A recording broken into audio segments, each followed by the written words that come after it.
নমস্কাৰ আমাৰ শৰীৰৰ যি গঠনত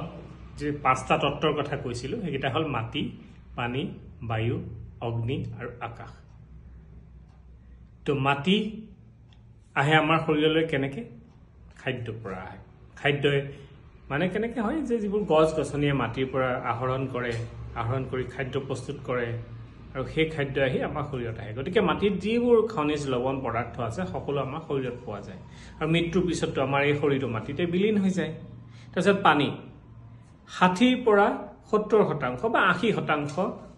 পৰ্যন্ত পানী আমাৰ শৰীৰত পোৱা যায় আৰু আছে কি সায়েন্সেও প্ৰুফ কৰি উলিয়াইছে তো আমাৰ শৰীৰৰ পৰা যদি গোটেই পানীখিনি আমি একেবাৰে উলিয়াই দিব পাৰো আমাৰ শৰীৰটো ইমানটা সৰু টেমা এটাত ভৰাই থব পৰা যায়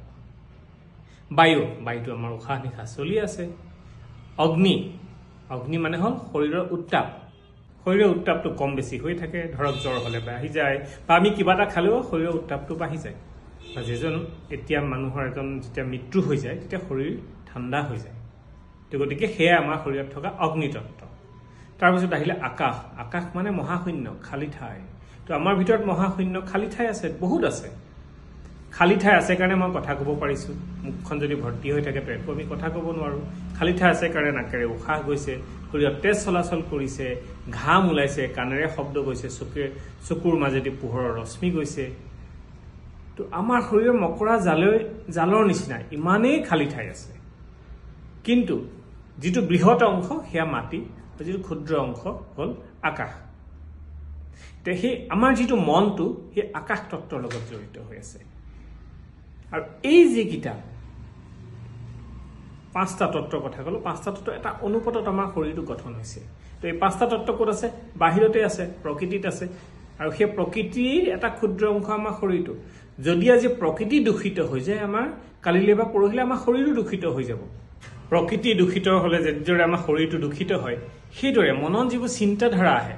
চিন্তাধাৰাৰ পৰা আমাৰ আকাশ তত্ত্বটো দূষিত হৈ যায় তে চিন্তাধাৰাৰ পৰা আমি কেনেকৈ মুক্ত হ'ব পাৰিম তাৰ কাৰণে লাগিব প্ৰাণায়াম ধ্যান এইখিনি কৰিব লাগিব এই আয়ুৰ্বেদাৰ এটা ভাগ হল প্ৰাণায়াম যোগা এইটো ভাগ সেই ভাগে আমাৰ কি হয় শৰীৰৰ প্ৰতিৰোধ ক্ষমতা যিটো আহিবলগীয়া ৰোগ আছে যিটো প্ৰথম আমাৰ চিন্তাৰ ৰূপত আমাৰ শৰীৰলৈ আহে তাক প্ৰাণায়াম যোগাই তাক ৰোধ কৰি দিয়ে তাৰপিছত যেতিয়া সি শৰীৰৰ ৰূপত বেমাৰ ৰূপে দেখা দিয়ে তাক দৰৱে ঠিক কৰে তে আয়ুৰ্বেদ মানে অকল যে দৰৱ হেয়া নহয় তাত আসন প্ৰাণায়াম এই গোটেইখিনি জড়িত হৈহে আয়ুৰ্বেদ সম্পূৰ্ণ হৈছে তো গতিকে আমাৰ যিখিনি শৰীৰত বেমাৰ দেখা দি আছে যিখিনি আহিবলগীয়া আছে গোটেইখিনি নিৰ্মূল কৰিবৰ কাৰণে যোগা প্ৰাণায়াম ধ্যান তাৰ লগতে মেডিচিনৰ বহুত জৰুৰী কিয়নো আমাৰ যি প্ৰকৃতি বিষাক্ত আজিকালি ক'বই লাগে যে ইমানখিনি সকলোৱে জানে ইমানখিনি মানে পলিউশ্যনে ভৰি পৰিছে মাটি ভৰি পৰিছে বা বায়ুমণ্ডল দূষিত হৈ পৰিছে তাকতো আমি কিমান ঠিক কৰিব পাৰিম হয় কিছুমানে ঘৰত খেতি কৰিছে বা আমিও কৰিছো বা বহুতে কৰিছে কিন্তু ক'ব পাৰিম নে ডাঠি যে সকলো পলিউশ্যন মুক্ত প্ৰদূষণ মুক্ত খাদ্য আমি খাই আছো আমি যিমান আসন প্ৰাণায়াম কৰিলেও মানুহ ৰোগীয়া হোৱাটো